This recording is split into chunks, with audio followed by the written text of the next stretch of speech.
हरि शरणं हरि शरणं हरि शरणं हरि शरणं। वो तत्व से जानने वाले महापुरुष कोई विरले ही होते हैं और यही समझना चाहिए कि इस प्रकार के महात्मा अत्यंत दुर्लभ है। ऐसे महात्मा यदि किसी को प्राप्त हो जाए तो उसका बहुत बड़ा सौभाग्य समझना चाहिए। देव ऋषि नारद जी ने कहा है, महत संगस्तु दुर्लभो अगम्यो। महापुरुषों का संग दुर्लभ, अगम्य और अमोघ है। उनकी प्राप्ति दुर्लभ है, बहुत कठिन है, और अगर प्राप्ति हो जाए तो उनका निश्चित परिणाम आएगा, वो अमोघ है, खाली नहीं जाएगा। संतों का मिलना खाली नहीं जाता है। जिनके जीवन में संत मिल जाते हैं वो उनके अंदर सत्य की जागृति हो जाती। 15वें श्लोक में आसुरी प्रकृति के दुष्कृति लोगों के भगवान को न बजने की और 16वें से 19वें तक सुकृति पुरुषों के द्वारा भगवान को बजने की बात कही। अब भगवान उनकी बात कहते हैं जो सुकृति होने पर भी कामना के वश अपनी प्रकृति के अनुसार अन्य देवताओं की उपासना करते हैं। है तो सुकृति, शुभ कर्म करने वाले हैं, पर भगवान की उपासना न करके दूसरे देवताओं की उपासना करते हैं। तो उन भोगों की कामनाओं द्वारा जिनका ज्ञान हरा जा चुका है, वे लोग अपने स्वभाव से प्रेरित होकर उस नियमों को धारण करके अन्य देवताओं को भजते पूजते हैं। यहाँ उन शब्द का 2 बार प्रयोग करने का अभिप्राय है कि कामनाओं द्वारा ज्ञान हरा जाना क्या है ये बताएं। उन शब्द का 2 बार प्रयोग करके ये दिखाया है कि इस प्रकार सबकी कामना एक जैसी नहीं होती। कोई धन चाहता है, कोई पद चाहता है, कोई मान चाहता है, कोई बड़ाई चाहता है, अलग अलग कामनाएं होती हैं। कोई पुत्र चाहता है। इस प्रकार सबकी कामना अलग अलग। उन भोग कामनाओं के मोह से मनुष्य में ये विवेक नहीं रहता कि मैं कौन हूँ, मेरा क्या कर्तव्य है, ईश्वर और जीव का क्या संबंध है, मनुष्य जन्म की प्राप्ति किस लिए हुई है, अन्य शरीरों से इसमें क्या विशेषता है, और भोगों में न भूलकर भजन करने में अपना कल्याण है। इस प्रकार इस विवेक शक्ति का विमोहित हो जाना ही कामना के द्वारा ज्ञान का हरा जाना है। 15वें श्लोक में जिनको माया अपहृत ज्ञान कहा और उनमें यहाँ जिनको ते कामे हर्त ज्ञान कहा, उनमें क्या भेद है? उस कामना से ज्ञान का हरण हुआ, इन दोनों में क्या भेद है? इसको बताने के लिए कहते हैं कि 15वें श्लोक में जिनका वर्णन है उनको भगवान ने पापात्मा, मूढ़, नराधम, आसुरी स्वभाव वाले बताया। वे आसुरी प्रकृति वाले होने के कारण तम प्रधान है और नरक के भागी है।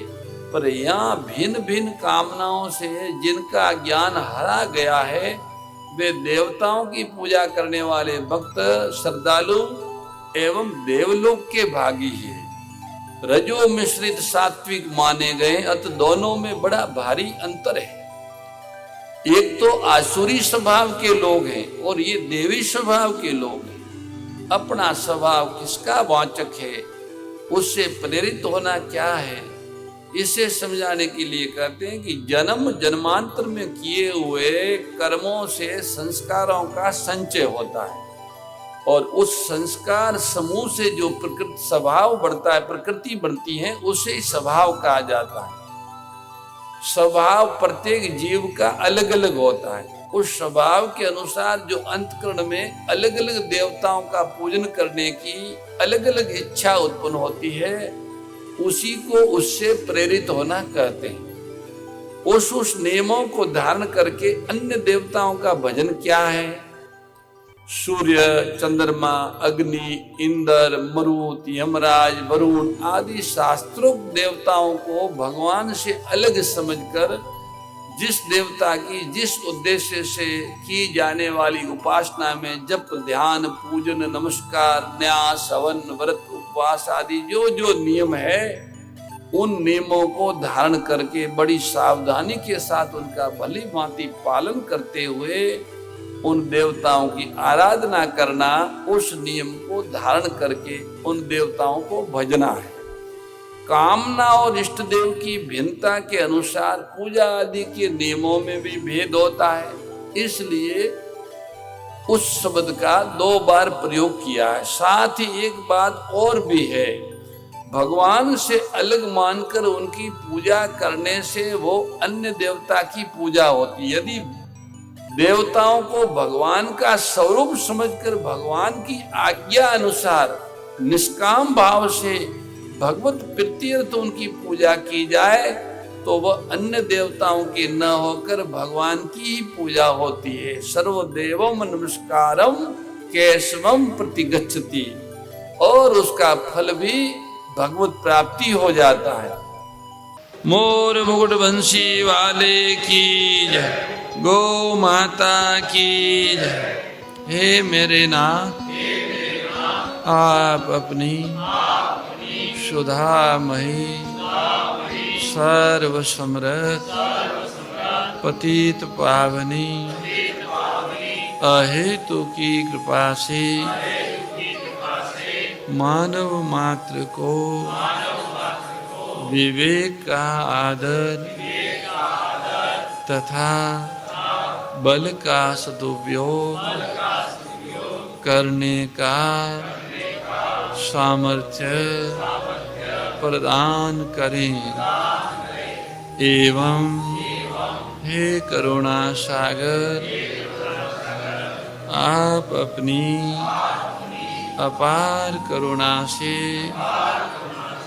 शीघ्र ही राग द्वेष का नाश करें, जिससे सभी का जीवन सेवा, त्याग और प्रेम से परिपूर्ण हो जाए।